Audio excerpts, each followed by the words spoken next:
Apple is rumored to replace the iPhone Plus model with the new iPhone 17 Air. This new flagship model will debut with a super slim design, which would rival Samsung's Galaxy S25 Edge. But unlike the rest of the iPhone 17 lineup, the iPhone 17 Air might be the only model with premium materials. So here's what you need to know. The iPhone 17 Air will measure just 5.5 mm at its thinnest point. The iPhone 17 Air is now rumored to come in 4 colorways: black, silver, light gold, and light blue. The iPhone 17 Air is also expected to weigh just 145 grams, which makes it one of the lightest smartphones in its class.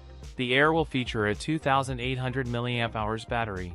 iPhone 17 Air new battery design revealed. Now iPhone 17 Air Ben test leaks online what you think about iPhone 17 Air build quality. The iPhone 17 Air will feature a 6.6-inch display with dynamic island and a camera control button. Apple is also expected to make a 120 Hz refresh rate. T is likely to be powered by an A19 chip with 12 GB RAM. The Air's pricing is expected to be lower than the iPhone 17 Pro, which starts at $999. The iPhone 17 series, including the Air, 17 Pro, and 17 Pro Max, is anticipated for release in September or October 2025. That's it for today's video. If you enjoyed it, don't forget to like, comment, and subscribe for more content. Thanks for watching, and I'll see you in the next one.